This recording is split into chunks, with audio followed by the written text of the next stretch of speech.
तो आज का ये वीडियो बहुत ही ख़ास है मेरे लिए और दुख भरा भी है।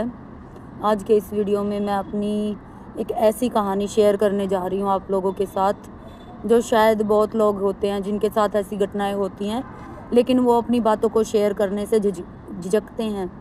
लेकिन मेरे अंदर भी ये झिझक थी, लेकिन मैं अब नहीं झिझक रही हूँ इस बात को कहते हुए। मैं आप लोगों के साथ ये शेयर करना चाह रही हूँ। गाइस, बात है उन दिनों की जब मेरे देवर की शादी नहीं हुई थी, तो हमारे घर में सब कुछ अच्छे से चल रहा था, सब कुछ अच्छा बढ़िया चल रहा था। घर में कोई लड़ाई झगड़ा नहीं था, किसी भी तरह की कोई भी दिक्कत परेशानी नहीं थी।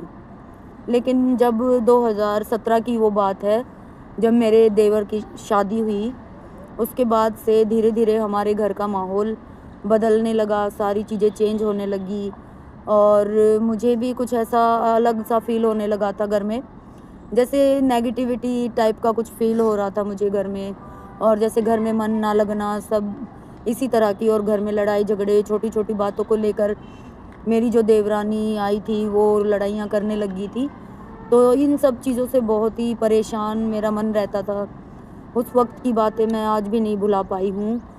मैं सो जाती थी, लेकिन जो मेरा दिमाग था वो इतना परेशान रहता था, डिस्टर्ब रहता था कि सोने के बाद भी मेरा दिमाग यूँ चलता रहता था, बातें चलती रहती थी और मैं हमेशा यही सोचती रहती थी, पता नहीं क्या होगा और क्या हो गया हमारे घर को, किसकी नज़र लग गई है, ऐसा क्या व्यवहार होने लगा है हमारे घर में, सब कुछ ही बदल गया।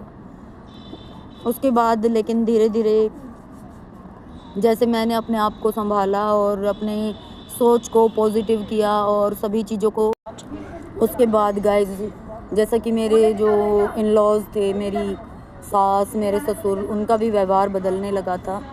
जैसे होता है ना कि बड़ी बहू है और छोटी बहू आने के बाद उसके बाद सबका व्यवहार चेंज होने लगा। मेरी सास मतलब उसे कोई काम नहीं बताती थी और जैसे नए कपड़े पहना के अपने पास ही बिठाए रखा करती थी, बातें करती रहती थी और घर का कोई भी काम होता था तो सिर्फ मुझे ही बताती थी और जैसे देवरानी को ही बहुत ज़्यादा इम्पोर्टेंस देने लगी थी, जिससे वो और भी ज़्यादा मतलब मेरे साथ एक ईर्ष्या का भाव रखने लगी। और जैसे कि उसके बाद मेरी ऐसी हालत हो गई थी गाइस, मैं दिन रात मतलब सोचती रहती थी।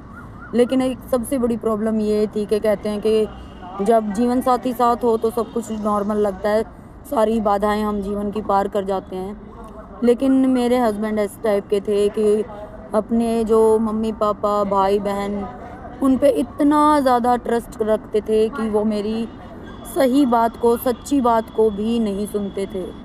मैं उनको कहते रह जाती थी, लेकिन कभी उन्होंने मेरे ऊपर गौर नहीं किया, मेरी बातों पे गौर नहीं किया, बस ऐसे ही कह के टाल दिया करते थे कि कोई बात नहीं है। गाइस, उसके बाद जो मेरी देवरानी थी वो भी बहुत ज़्यादा मतलब एटीट्यूड दिखाने लगी थी। लेकिन गाइस, मैंने अपने आप को इतना स्ट्रॉन्ग बनाया, बहुत ही स्ट्रॉन्ग बनाया और अपने आप को सेल्फ डिपेंड भी बनाया। उसके बाद मैंने उनकी तरफ देखना छोड़ दिया तकरीबन धीरे धीरे। मतलब मैं बोलती सबसे थी, लेकिन अपने काम से काम रखती थी और अपने ही मतलब किसी से भी फालतू की कोई बातें नहीं करनी, अपने पे ध्यान देना। और ऐसे ही धीरे धीरे मैं मतलब अपने आप को संभालने लगी।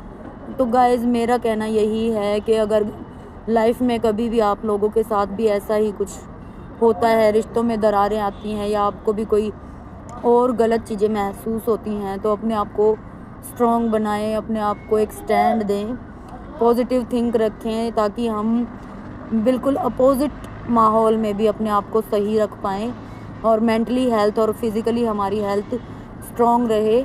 और इन सब चीज़ों को इतना मैंने मतलब दिल पे ले लिया था पहले, लेकिन मैंने बाद में अपने आप को पॉजिटिव किया, अच्छा सोचना शुरू किया, जिससे मेरी लाइफ में चेंज हुआ। तो गाइज़, अगर मेरी ये जीवन की सच्ची घटना आपको पसंद आई हो तो मेरे चैनल को सब्सक्राइब करें और मेरी वीडियो को लाइक ज़रूर करें। इससे मुझे एक मोटिवेशन मिलता है जो मुझे आगे भी बढ़ाएगा और आप लोगों का प्यार भी मुझे मिलेगा और लाइफ में मैं भी अपने बच्चों के लिए भी कुछ कर पाऊँगी। बहुत सारी यादें हैं, बातें हैं जो आपसे शेयर करनी है और ऐसी भी बहुत सी बातें हैं जो अनकही अनसुनी, जो मैं शेयर करना चाहती हूँ। तो गाइज़, धीरे धीरे अपने व्लॉग्स में मैं आपके साथ ये सारी बातें शेयर करूँगी। So guys, Radhe Radhe.